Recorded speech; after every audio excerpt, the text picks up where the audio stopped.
Welcome back to this episode of the Change Agent Podcast, the Real Change Agent Podcast. And I branded it that because, as you know, I've recently made a big change in my profession, not necessarily leaving real estate, but making a big jump from the brick and mortar brokerage that I was with to now joining the cloud-based software that is Real. And I love everything about it. There's a lot of reasons why I joined it.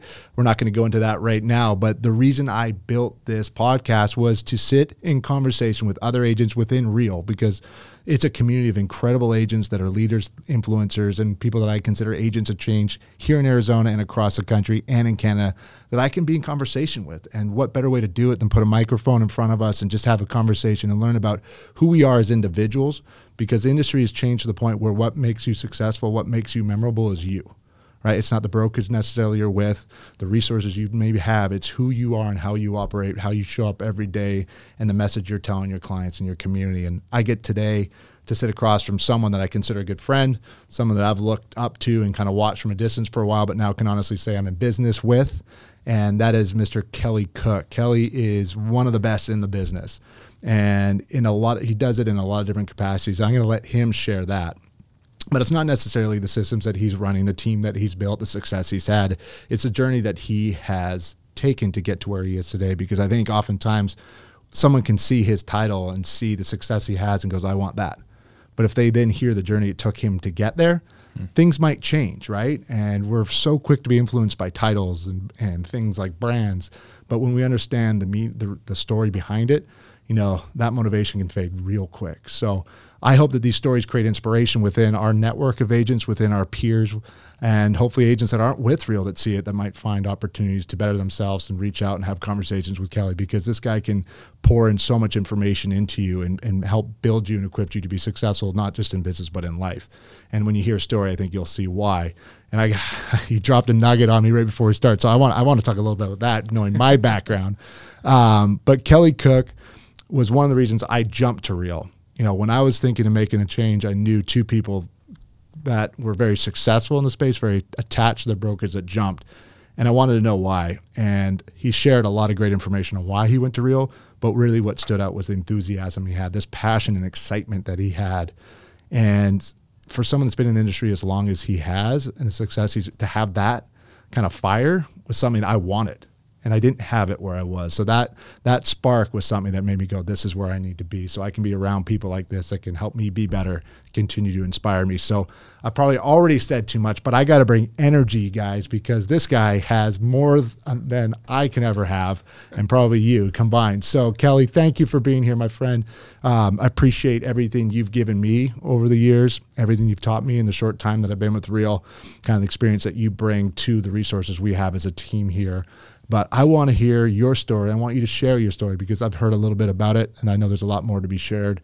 And I think it's going to impress a lot of people and help people be better as individuals and as realtors in their craft. So Kelly, welcome to the show. Please introduce yourself. Wow, I don't know if I could, man, I don't know. I'm humbled, Tim. I'm humbled. That was outstanding.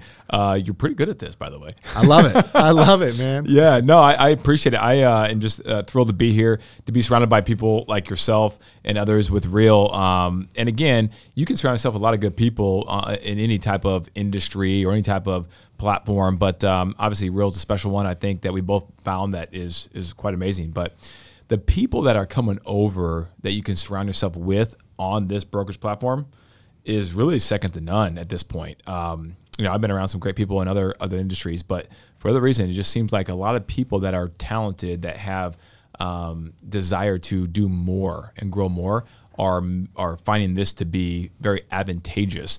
So they're moving over. Yeah. And so I'm just glad to be here, and I'm excited to jump into some of the conversations and questions you might have. Yeah. Yeah. And this is very conversational, right? I want this to be, you know, a little bit of back and forth. And the more you share, the more I'll probably, you know, ideas I'll get, and I'll just kind of sprinkle in some questions. But, you know, you got to this level of success by doing a lot of different things, right? Mm-hmm. And your journey wasn't a straight path. And I say that because you shared something earlier that I had no idea about. This guy was a sports agent, and I'm someone that invested a lot of my early years into becoming that sport agent. And Jerry McGuire was someone that I kind of watched as a show and loved. I was the athlete growing up. I loved hockey, golf. I played it all. I was never good enough to go anywhere with it. You know, I went to IMG academies, but realized, you know, that 14-year-old kid's going to get the scholarship. I'm going to a D3 school, and I don't want to do that. Jeez. But IMG? Yeah, 2000. No way. Yeah. Holy cow. Ledbetter Academy. And, you know, I was a scratch golfer, and I wanted to go collegiate with my golf. And again, I remember playing one day with this 15-year-old kid. I can't think of his name, but he just shot lights out. And it was so natural. And I'm here grinding at 18 years old, like shooting par, maybe 1 under, but like this kid's going to go 4 under without even blinking.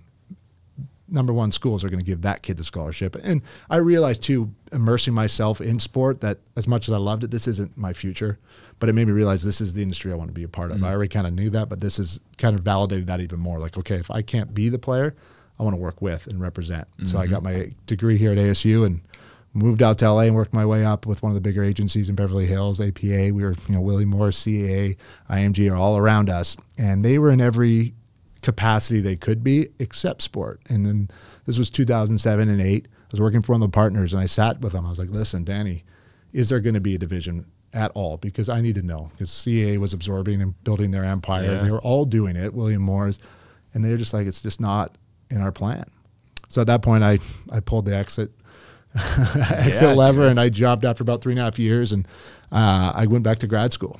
And I was at that point really drawn more to the marketing creative side of working with players. And that was still my vision and my intention and what I considered my North Star at the time. How can I continue to work with these players? And so I say all that. That's a whole other journey. But you were a sports agent. I knew you played college football. I knew you were an athlete.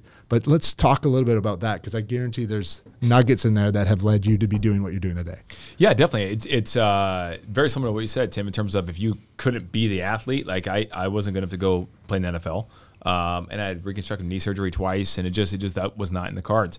So I wanted, what could I do to still be associated with the game, right, and around those athletes and those people? So my thing was, slow down real quick. So you said NFL. So you played football. Yes. And where'd you play college football? Nebraska. There we go. I like to say we're the Alabama of the 90s. Nice, right? Nice. Because, dude, I was talking the other day to somebody, and they said, you know, the kid who's 18 years old, who's a senior in high school, that means he was born, and my math's not great, but like 2004, right? Nebraska was already not like, we're already on the downslope of 2004, right? And so they don't even know Nebraska to be Nebraska. I know Nebraska, you know, and people of our generation. So it's been some hard times, you know, but we're you know, we got Matt Rule. Hopefully something's going to turn, right? You know, it hasn't worked out yet with other coaches for whatever reason, but hopefully soon it will. I mean, we need us to be back, but that's a whole other podcast, right? Conversation, because I'll go on forever on that one. We'll table that one for next time. So I played there, and then I thought coaching might be my thing, right? And so honestly, I got a chance to coach at Nebraska as a graduate assistant in 2003 under Frank Solich, and that year we go 10-3. He got fired. So I'm like, wow, it's pretty crappy. And by the way, people don't understand what goes on behind the scenes when a coach gets fired, right? There's a lot that happens that, you know, the media reports the guy gets fired, and that's pretty much it. The average fan hears about until, you know, 4 months later when the new staff is there and they're doing their thing. Mm-hmm. Well, you know, a lot of these players don't have, well, not a lot of them, but some don't have dads or a father figure in their life, right? Mm-hmm. And this recruiting coach on staff or position coach became that the last couple of years while they were recruiting this kid. And all of a sudden, that coach is told he can no longer be there. Because when the head coach is fired, we're all fired. Yeah. Except for maybe one the new guy might keep, you know, for transitional purposes. So there's a lot of like grief that goes on there, and just, you know, not good stuff. But I guess nowadays we have NIL. Nowadays we have the transfer portal. It's a lot easier for a kid to transfer. Back then, it wasn't. You had to go, if you're going to leave, you have to sit a year. And so most kids felt like they were stuck when that happened. And so that wasn't really great, you know, the good side of it. Well, there are seven D1 on the field GA spots available that next year for 2004, because I wanted to stay in coaching. Yeah. And I was fortunate enough to get on at Ole Miss and grab one of those. And went down there. And by the way, interesting story. The first day I get there, no joke, Tim. I'm a single guy. I'm 23 probably or something like that at the time.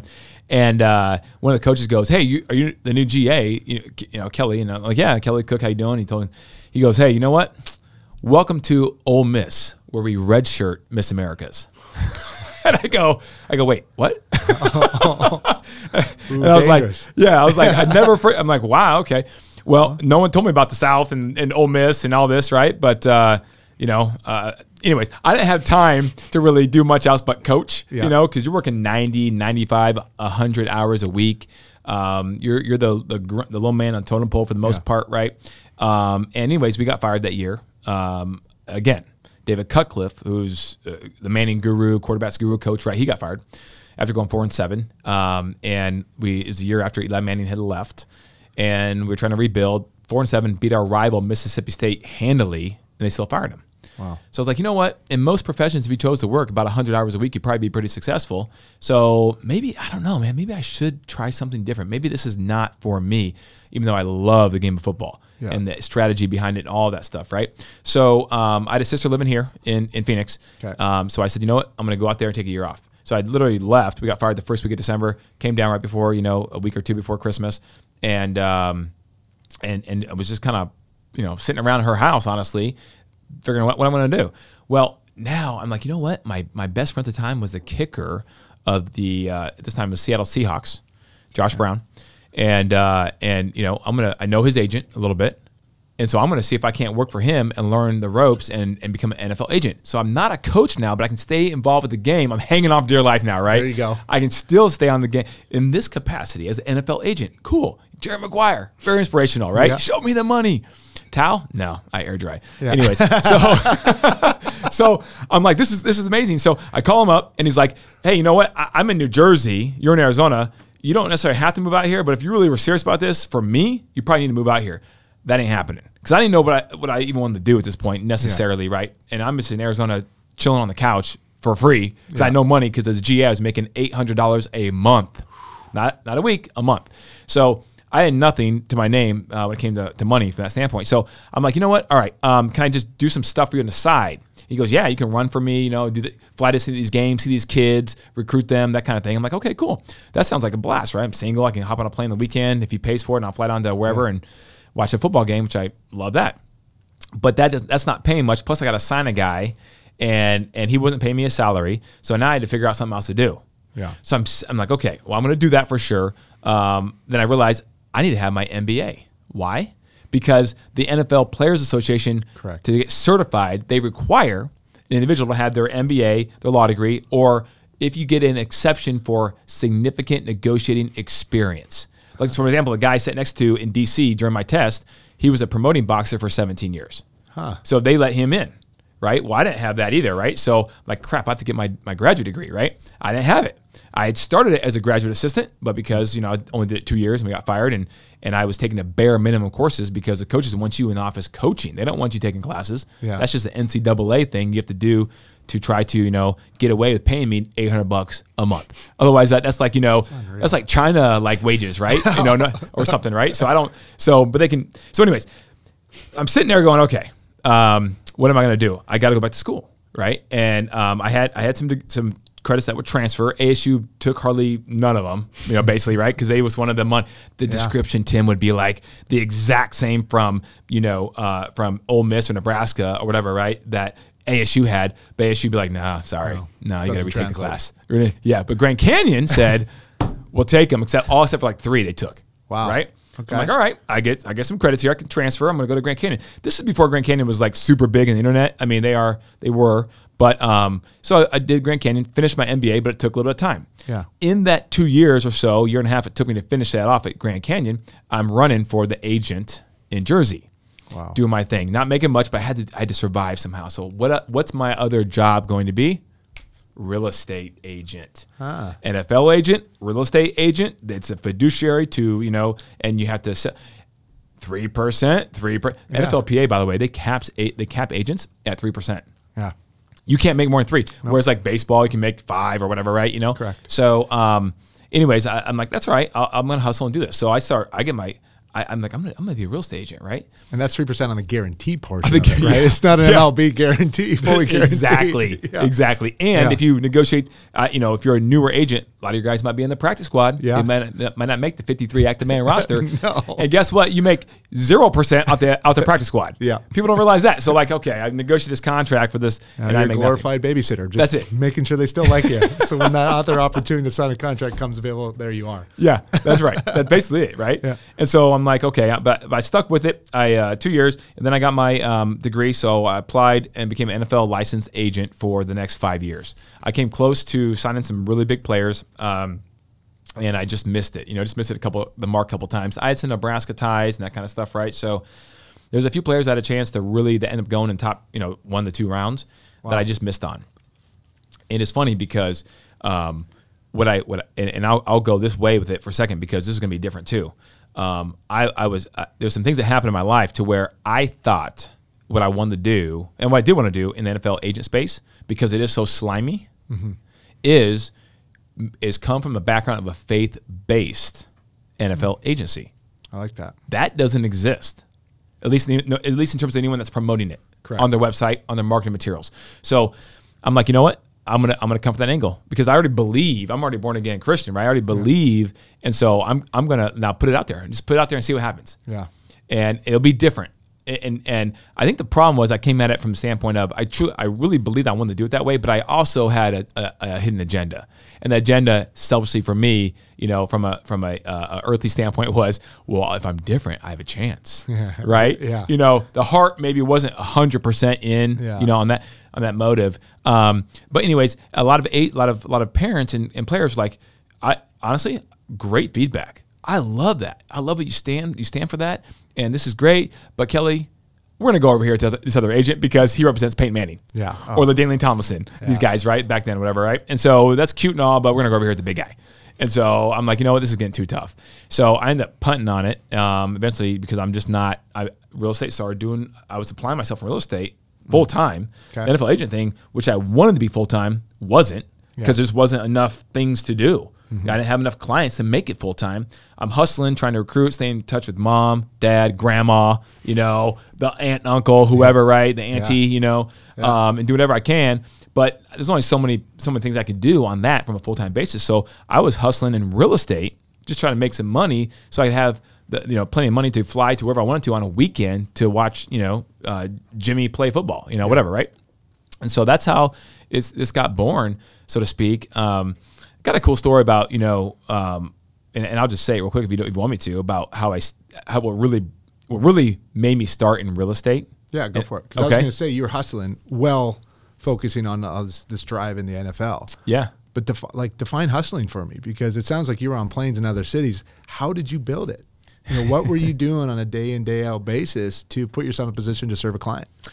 Good question. Well, because I didn't have much money, I was cheap. I didn't want to stay overnight, or if I had to, stay one night overnight. Okay. So obviously, I tried to go to some games that were day games, and literally, it depends on where the game was. A lot of it was West Coast stuff. Okay. I'd fly in, fly out same day if it was like over to California or something like that, or up to Seattle, whatever. But there was a lot of times I stayed a night, one night, and then I'd just come right back. So I wasn't gone long. I mean, you fly in, watch the game, say hi to the kid after the game, his parents, whatever, and then you're either flying back or you're staying the night and coming back the next morning. But in terms of the hustling part, is the football's only in the fall anyways. So I was still able to do, most of it, right? Okay. But I'm sitting there and I'm like, okay, I'm going to be an NFL agent. I already knew I wanted to do that. So I'm applying to Grand Canyon, right? Trying to get my credits transferred, figuring that out. And while I'm doing that, I'm doing all that. I still wasn't sure what I was going to do, right? So back up 2 steps. I'm sitting in my sister's house at the time, unemployed in January of 2005 after we got fired in 2004, and knew I was going to go the route of the NFL agent, but I didn't have a day job. And so I'm getting that figured out. I'm trying to figure out what I'm going to do to make some money. Well, her landlord walks in one day. It's probably like 2 o'clock in the afternoon on like a random Wednesday or Tuesday, right? And he's like, he comes in. I'm there by myself because my sister and her husband were working, like every other person in America, And I'm sitting there unemployed, and I'm in the house. He walks in, and I start talking to him, and the guy goes, you know what? I'm here to change the air filters. This is our house, and I'm like, yeah, okay, landlord. And he goes, he started telling me about what he does for a living, and he goes, I'm a real estate agent. And at the time, I didn't know what that really meant. I mean, I kind of had an idea, but I didn't really know anything about real estate. And I go, oh, okay, so what's that like on tail? He tells me. And then he goes, and I go, do you make good money with that? He goes, well, let's just say last month, I made $25,000. And I go, wait, what? You mean last year you made 25? Because how I grew up, $25,000 wasn't bad a year. Wow. Like, you know, and so I literally couldn't believe, I go, wait, I just couldn't get over that. And I go, he goes, well, I helped 5 clients out. They all bought homes and they closed in the same month. And it was about $5,000 each. And so I made $25,000. I'm like, wait, what? How do I do that? Yeah. You know, and he goes, well, you have to get a license, and then you have to, you know, he goes, just go Google this deal on the internet, right? And this is 05. So we had a big old desktop in the living room, right? So so he leaves, I get on the desktop and I sign up for class right then. Nice. Right. And it was strictly driven from the standpoint of like, I've been working my tail off for a while. Even before like the whole graduate assistant thing, right? But I mean, just in high school and started working when I was really young, working my tail off and you know, made just whatever the minimum wage, whatever it was, you know, for a high school kid. Yeah. But when he said that, I'm like, I never had someone, and then he said like, it's just help 5 people out in 1 month and boom. And I'm like, whoa. So that's what started it. And then I realized I could do that because the NFL agent thing, it complements it really well. And it was a match made in heaven, I thought. Wow. So there you go. So you 5 years total, or just 2 years on the sports side? 2 years running, 5 years licensed, so 7 total. Okay. And at one point, you're just like, when you said you punted it, because then you kind of pivoted back. Is that at that point? Did you know you're going all in real estate? Yeah, I already was. In fact, I mean, I was all in real estate. Like I said, I just didn't have the workload to make NFL agent, the agency, full time. Not even close. Okay. So I was working probably 80 hours a week. Yeah. You know, so I was easily working 40 in real estate. Easy. Got it. Probably 50 or 60, honestly. So as you got in, you know, when I got in, I came in from a completely different industry, right? I had no intention to ever be in this industry. And I knew right away, I'm like, I'm not going to survive unless I align myself with some sort of mentor or a team. I need resources around me to kind of show me the ropes. Because to be honest with you, you even said like I had no clue. Like this was never an industry I ever wanted to pursue. Any interest I had in real estate was self-serving. Like how can I either invest or purchase a home for me and my family? It was never for a career standpoint. So I kind of knew early on I needed to find someone that I could learn from, right? And that's how I dabbled with a few different teams and realized that I didn't have a network. I didn't have anyone around me to kind of give me business up front. So I just heard this idea of an open house, and through that, I kind of built a program and just started making that my office every day and got introduced to James. And the moment I heard him, sat with him and just heard him share everything he's built and how he built it with his brother and all these open houses, I was like, I need to work with you. So like for me, everything I've been able to accomplish, I owe to James by saying, yes, come on my team and I'll help you. So did you find someone early on, or did you kind of just lone wolf it for the first few years? Yeah, I'm like the ultimate team guy, especially with sports, and the answer is no. And I would have, but I wasn't. 2 things. I wasn't smart enough to really seek that out, because honestly, you don't know what you don't know, and I wasn't really aware that a team was even a thing. I'm one of these guys that just kind of. Was it a thing back then? You know, not really. It doesn't feel that long ago, but the industry's probably changed so dramatically. Not really, right? Yeah, I mean, there was here and there, but not really. So that wasn't. It was an option, but it really wasn't, right? Okay. And I'm one of these guys that I'll put my head down to my own detriment and work harder than smarter most of the time. Yeah. And as I've gotten older, that started to flip, you know, thank goodness. But the working hard and everything, the working hard thing was never an issue. Yeah. So I would just figure I'm going to work or outwork somebody or something to get that goal accomplished. Yeah. But the reality is no, I lone wolfed it because I just didn't know. I would have jumped on a team in a heartbeat if I would have had someone who said, hey, look, I got the game plan. Yeah. Just do these things and I'll show you the ropes in a heartbeat. And whatever that costs, it wouldn't matter to me, because that's just how I think. Yeah. So I have a hard time now with people, you know, on the opposite side of that going, wait, what? I got to pay what? I'm like, yeah, but you know, at some point you'll get there. Yeah. But until then, you need a mentor. You need somebody to show you how to get there. Yeah. And I know maybe it's a prideful thing. Maybe it's not. I don't know. Maybe it's just an ignorance thing. But like, hey, just take the mentorship program is huge, and the real estate industry is unfortunately lacking a structured mentorship program. Yeah. Or you know, I would agree. So. And you've really poured into that over the last few years, right? As you've grown your business, you've built an incredible team. And again, from an outsider looking in, it really looks like you position yourself to be that go-to for the newer agent. someone that has the drive, has the, the desire to want to create a future and a successful career, but needs the support. And you've lived it out, so you understand what it takes, and you've created that game plan. It sounds like, is that true? And if so, like, again, what's the inspiration behind that? Yeah, it is. I think the inspiration is from the fact that I never had that. Didn't really know of it. Kind of created it through failure on my own over the years. That the game plan, so to speak, we call it the red shirt program. Okay, I like that. Because the whole sports thing, so I can't help myself. So I get it. So we call it that, and there's really two initiatives. It's really to help a newer agent, our team, but it's also, we love to be in business with agents that are already experienced producing agents as well. Now, so let's stick on that for a second. Why would a producing experienced agent, producing is very subjective, by the way. What does that mean? I don't know, 2 deals a year or 24, I don't know. But that quote unquote experienced agent, they may even have a team. They may some resemblance of a small team, whatever, right? And so we're structured now in our team to where we will support that experienced agent, and we don't even have to have our name on anything. An agent can, so to speak, that's experienced, whether they have a team or not, can, so to speak, white label our system, pick and choose the things they like that we do provide, and be part of that team. And because some people might want to have a team, but they don't really want to have everything that comes with it: an office lease or buy an office space, payroll, employees, hiring, firing, whatever it may be, a copy machine lease, all these things, right? These little things that just add up, right? Holy cow. And I had to do all that. Toilet paper for the bathrooms, whatever, right? Kind of important. Yeah. So, so they may want to, leverage some of that. Okay. But they still want the autonomy to do their sales side of the business however they want, to have the room from a compensation standpoint to be able to mentor a junior agent on their team, right? Yeah. That's called the John Smith team, whatever. And so it's very flexible from that standpoint. Mm-hmm. And we know if we could support that kind of agent, that's just better synergy for the whole organization or team, right? Absolutely. And then hopefully it's win-win, because then they can be leveraged to not have to do the things they really don't want to do and focus on things they do want to do, because they'll be in their lane much more happy in that stance or that circumstance anyways. And then the newer agent, we are set up for that too. There's obviously, because there's no mentorship program structured from the NAR or anything of that nature, we're set up to help those people.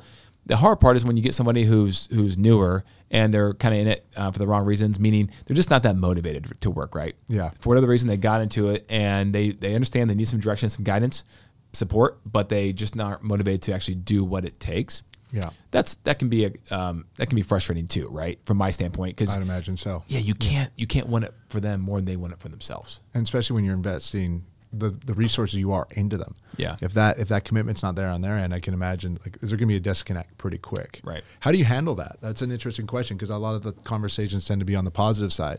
When you put your resources out there for someone and trust them to lean in and kind of work alongside you, and they don't respond the way you're hoping, how do you handle those conversations? Yeah, so let's be real and authentic here, right? What's the point? Let's just put it out there, because it's not all sunshine and rainbows here. Especially right now, right? Right, exactly. So we obviously set the expectation as best as we can up front. Okay. But even that, and the big part of that, honestly, is trying to find out, without getting too private, what's their financial situation like. Okay. If they say, if they are up front and they say, it's only been, I only have about a month worth of savings for my expenses, whatever they are, for that person, that's going to be a problem. That's going to be a problem. And so we are very upfront that although our system is designed, if they just literally check the boxes, do exactly what it says, to have 3 deals in escrow within 90 days. And by the way, it's happened 100% of the time. An agent has followed it. 100% of the time. 100% of the time. I hope people hear Honest that, because people hear these systems like, it won't work for me. If you just trust it and commit to it, there it is. There it is. And because the reality is unfortunately, so you're saying, Kelly, the majority of people on your team that have hit it? No, because they haven't followed it to a T. Yeah. And so they're behind, and they're not where they want to be, and they might say that that's not okay, but their actions prove that it is okay. Mm-hmm. Otherwise, they would do it. They would do it. There's the game plan. Yeah. It's right there. Just follow it. Just tap into it. Yeah. I can't force you to tap into it. Correct. And so that we set the expectations up front as best as we can about that. the financial expectations that you're gonna need some money saved up, because it could be, depending on how fast you choose to go, because we can't force you to do it. It could be 6 months, to your first deal. And that's just the reality of the real estate profession. And then when we figure out that maybe they're not applying themselves, then we just have that honest expectation over the first 30 days are critical. And we meet them weekly. And once we ask them to do certain things and they're just coming back the following week and they haven't done them, then we know after about 3 or 4 of those, it's probably not going to ever click, so. So then we just say, hey, look, at this point, we're not going to, continue to invest our time and push you to something you don't really want to do, because that's not fun for anybody, even them. So at that point, you go the speed you want to go. The game plan's here, the resources are here. But if you don't want to tap in, that's up to you. No judgment. Just let us know when you have questions or you have concerns, and we'll be around. Wow. So you still allow them the opportunity to be a part of your organization if the culture is good. The culture is good. Yeah. And that's critical. But at the end of the day, it's a team, but you've got your name on it, right? Yep. And reputation goes a long way, and people can, in a matter of moments, tarnish that quick. That's right. So you got to be very aware of everyone that you are aligning yourself with, I'd imagine, because this is such a relationship industry.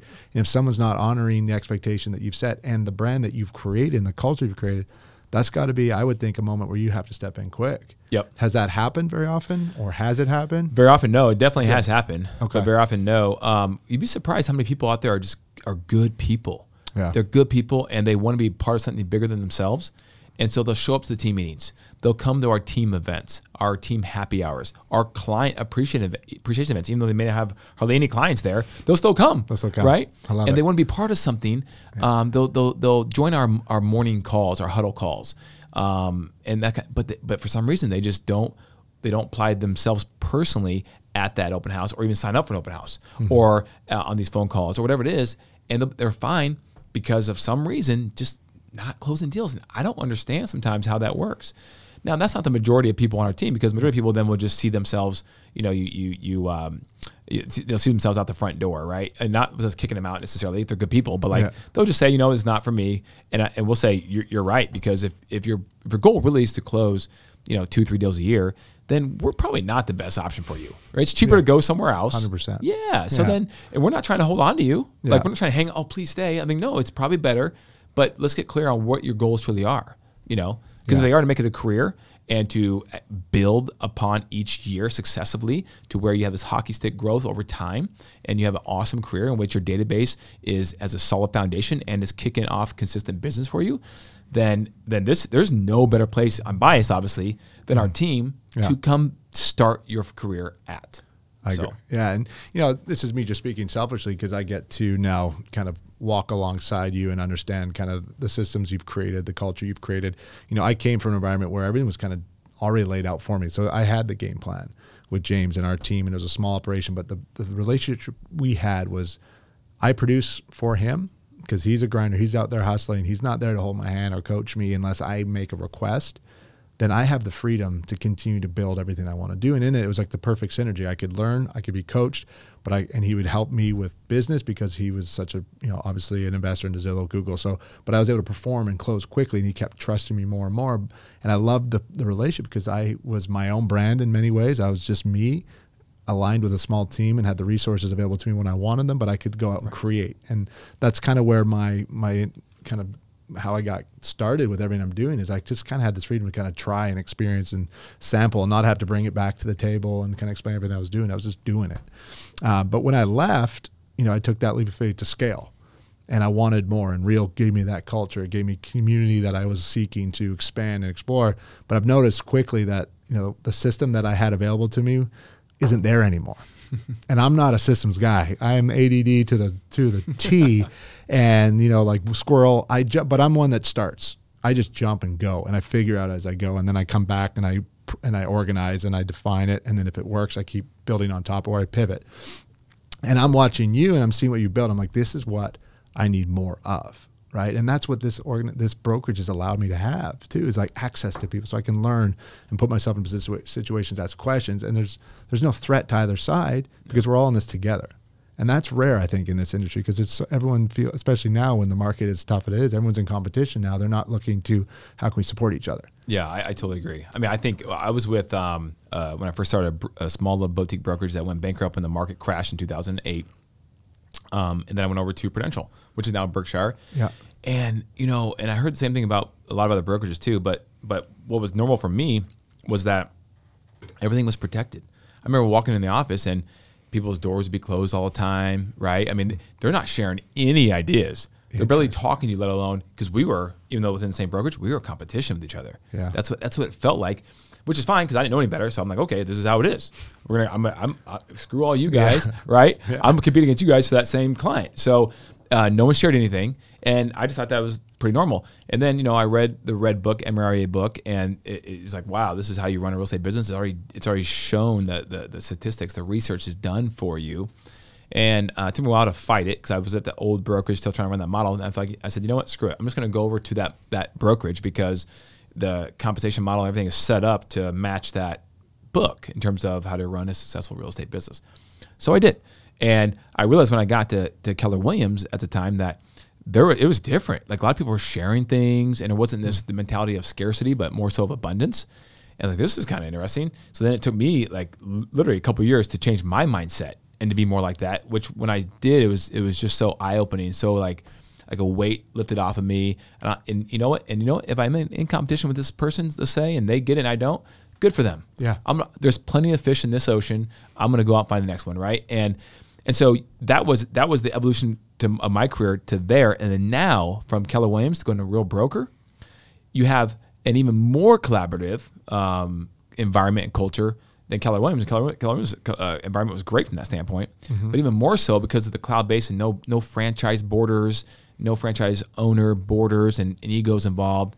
And on top of that, you have this model in which you can obviously financially, monetarily, do way better. Correct. So I went from a brokerage where financial model kind of stunk and the culture kind of stunk to very non-collaborative to then the culture got a lot better, but the financial model not as good, you know, still. And then, you know, this A+ financial model plus collaborative effort and culture. So a Real Broker, which is awesome, having people like yourself, and just, I mean, even nationally, right? In Canada, that everybody wants to help out each other.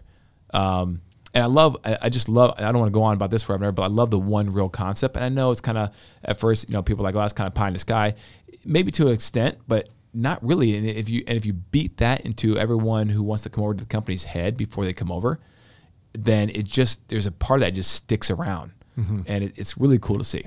And you feel it immediately. Yeah. I think that's what's special, and that's a testament to the leaders that built this, and then the people they brought alongside early on that have leaned into that, and that culture is just spreading, and it's spreading quickly. Yep. I think you shared when you joined 6,000 agents, 6,100 6 months ago in October, and now we're over 10,000. Yep.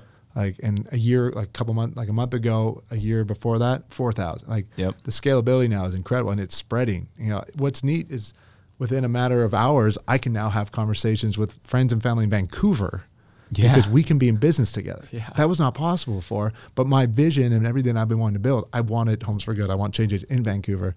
Now with Real, I can do that immediately. Yep. So I'm talking to people in Calgary, Milwaukee, and now this co-sponsor conversation, that makes us so much more connected as agents across the country, and the stories and the success we can create together is we haven't even scratched the surface of it. And I think the leaders know that, and they're going to keep pushing this organization to get to that level. Well, yeah, and also too from a training standpoint too, right? You know, so like at Keller Williams, we were a big office, about 400 agents. But, you know, there's probably only, I don't know, a handful that I would trust agents on my team to go, you know, take a course taught by an agent. So that being said, there's only so many agents in that entire office that were teaching and teaching well at a high level and that kind of thing, right? It's something to do with real estate. Yeah. So 4, 5, 6, I don't know, somewhere in there. Well, now with the Real platform, I didn't realize this till today. We actually scraped all the trainings for 1 week and did it 2 weeks in a row. Yeah. There's about 20 to 30 trainings every single week on different 20 or 30 different topics, taught by people who made the elite agent status, right? So obviously they're producing agents. They know what they're doing, at least to an extent. Correct. And they're teaching these things that you can just tap into at whatever day and time for your schedule works for you. Yeah. That's incredible access. That's incredible access that you just didn't have in a franchise model on the brokerage side. Agreed. And it's going to keep getting stronger and stronger because they keep adding more and more. And that tends to be, a commitment every agent that's joining wants to have is I want to keep pouring back into this and through my knowledge, my experience and expertise. And I think that's awesome that you shared that because you have to be elite status. These aren't agents that are rookies that have a good idea. They're just like, hitting YouTube live and go, listen to me. They're like, no, I've lived it. I've walked it. I've celebrated the successes and here's what I've learned. Yep. And you can have it too. Like we're in an industry where we can just, copy, repeat, but make it you, but take the core concept and tweak it to make it Kelly, tweak it to make it Tim, and it can work for you. But again, you got to make that commitment to yourself to want to lean in and learn and invest in yourself. Yep. And they're making it available to you at any time, at any place, because it's all on our phones and computers when we have some quiet time to lean into it. Yeah. So what is next for Kelly Cook? Obviously, you've done a lot here recently, and you shared on your podcast when we chatted, you've kind of got this heart to want to celebrate or support or pour into a community of young adult men. I'd love for you to talk a little bit about that. And maybe I'm catching you off guard. You don't have to, but you do a lot in the community. You give back. You're not just a real estate agent that celebrates success. You're constantly trying to find ways and creative ways to kind of use the success you have, but more importantly, the platform you have to create connection and build bridges within the city.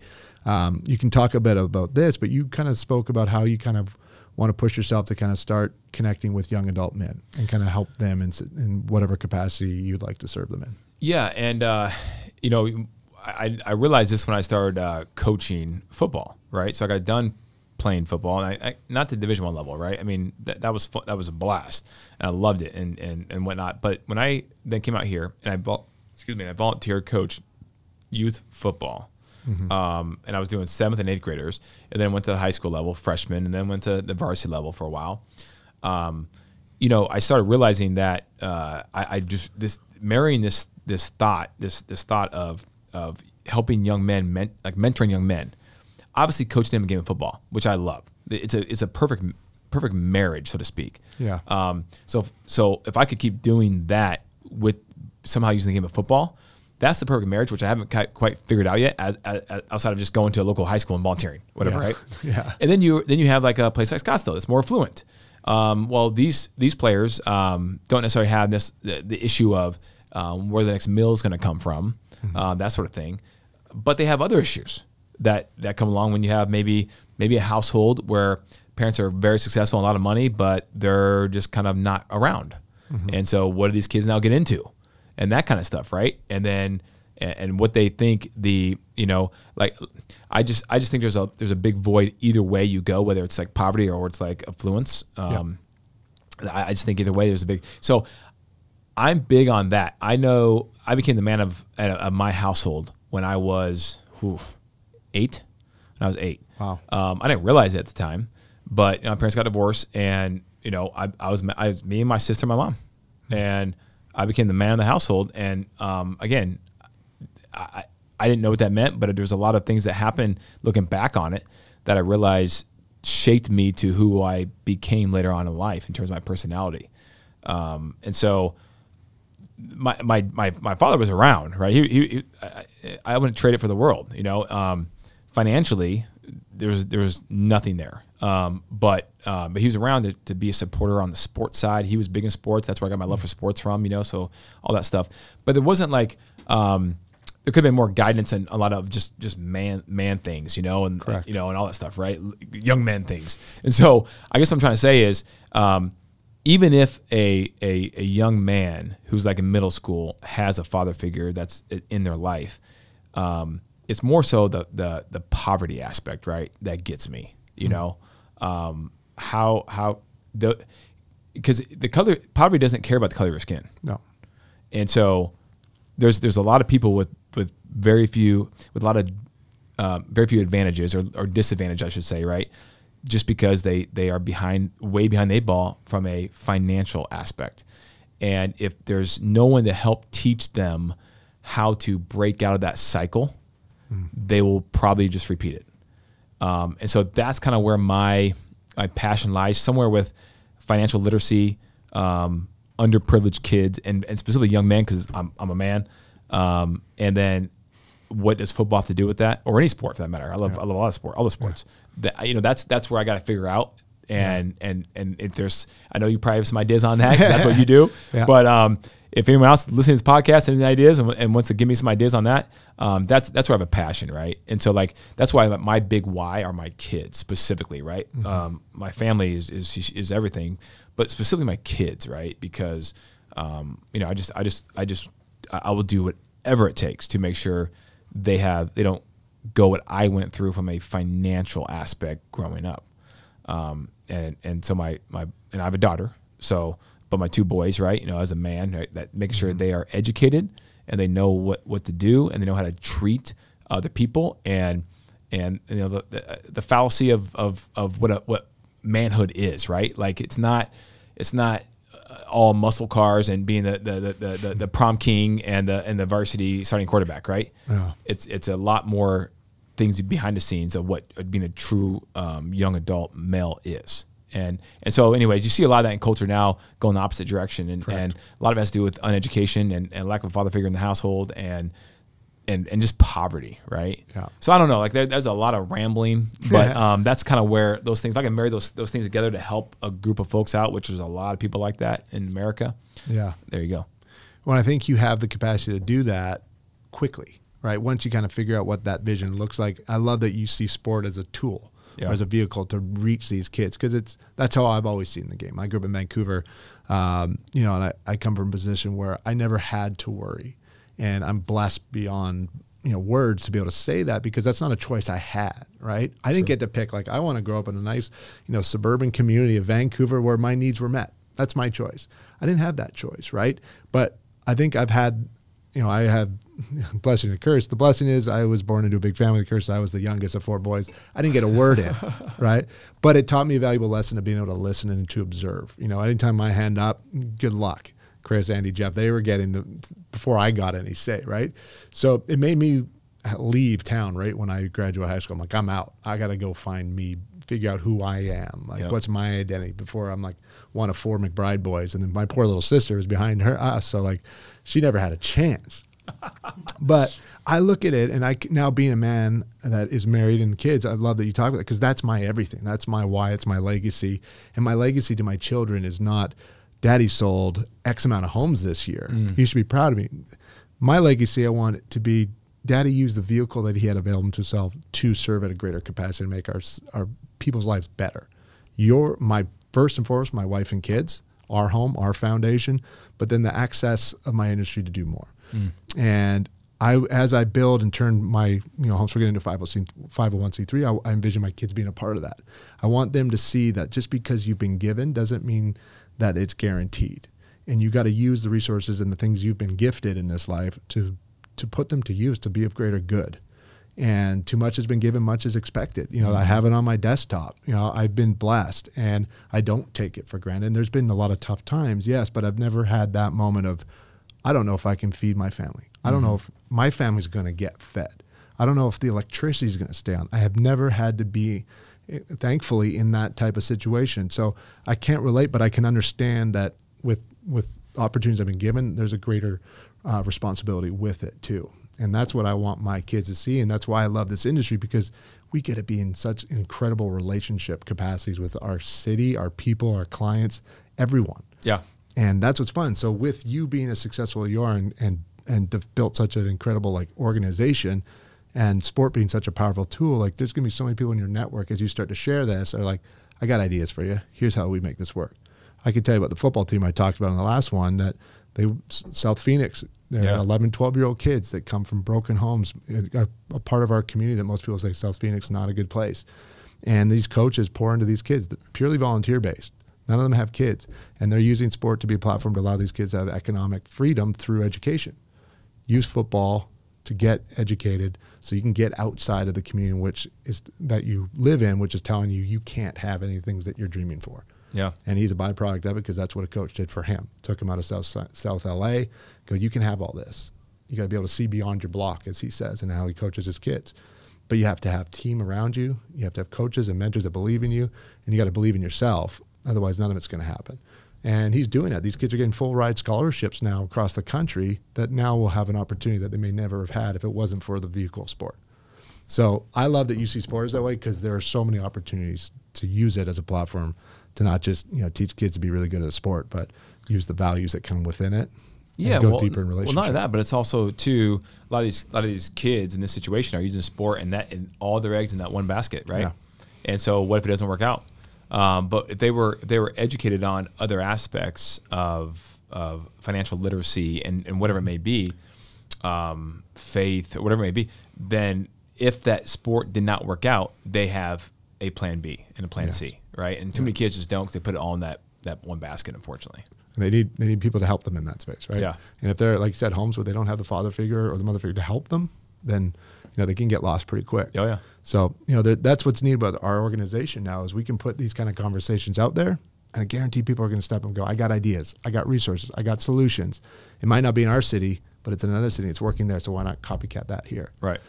So there's a lot of exciting things that hopefully we're all going to do together here in Phoenix, but with Real, I know we can do across the country as well. And I think we've got a group of people here who are going to be leaders in that capacity, and you're someone that I think is going to take charge of that in a lot of ways, because you're already doing it. That's the plan. And people are watching, and I'm excited to be a part of it and kind of continue to learn and grow alongside of you. So thank you for coming here today and kind of just sharing a little bit of your story.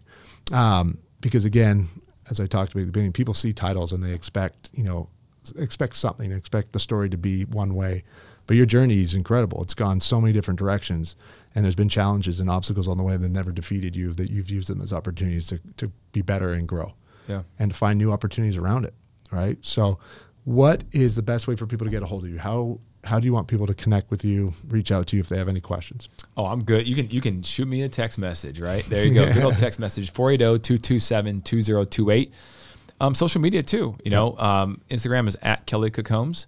And obviously YouTube is everything right there. Phoenix. Yeah. We were talking so much about just the journey itself and kind of what real estate means, but this man is really pushing himself to use different resources to build his business, build his knowledge base, and build his way to serve the people he comes into contact, everything. And YouTube's one of those platforms. And check him out. Check out the information he's putting out there, because it's not fluffy, dogs and cats running around, jumping around. He's putting real solid information out there to equip you to better know our city, to better understand our city, to know where the best coffee is, to better understand how to position yourself to buy a home, right? And what real estate means for you, not just in terms of being able to provide for your family with a roof over your head, but what it can mean for, generational wealth and financial literacy for yourself and for your children, and the legacy you want to leave behind. So he's putting a ton of information out there. Check out his YouTube. Instagram obviously is a big one. Cooking Associates, that's the team name, right? Yep. But someone you want to learn from and get to know if you're seeking this industry, you're already in it. And if you want to know, what Real's about, also reach out to one of us, because, there's a lot of information we can share to make you feel like it's an opportunity you can't say no to. That's right. That's right. I don't know. Once the light bulb went off for me, Tim, I was like, now I don't understand why anyone else would not come here, right? 100%. Not, and forget just the name of the model. The model is so advantageous. You're already doing these things, helping buyers and sellers and investors. Why not be paid in other ways too with it? Again, when I talked to him, I got off the phone saying, there's no reason why I shouldn't jump now. So have that conversation with Kelly, because the passion is real, it's authentic, and the value is there. So anyways, Kelly, thanks so much for joining me today, buddy. Thank you for being a friend. Thank you for everything you're doing. And invite me out to the next time SCA plays the Broncos. Flag football. Side story there, but it's so much fun to watch on the sidelines. It's intense. It's intense. Yes, Too intense. Let's get Austin in here and get it. But anyways, buddy, thank you so much. Appreciate you, and keep crushing out there. You're one of the best we have in the city. Tim, likewise, man. I'm proud to call you a friend too as well, and someone to be in business with. Really do. Appreciate it, brother. Appreciate you. Enjoy. Oh, and before we jump off, I am a hat collector. And since I've got this thing going, New Eras, I have plenty of them, and there's a reason for it. But Change Agent is a brand that I'm very passionate about. It was once just a personal initiative of mine to elevate my standard of service and be more than just an agent. And as I've grown in the role, it's something I'm kind of leaning in more to. And I want this to be a platform where I'm recognizing agents of change. And you are a change agent. So just a token of my appreciation. change agent, when you put it on, man, the pressure hits because people are going to read and they're going to ask you, hey, man, what does that mean? Hey, Tim, hats off to you. You did a great job. But appreciate it, brother. Enjoy that hat. Thank you for joining me. And we'll continue these conversations off the air. Appreciate you. All right, brother. Bye. All right.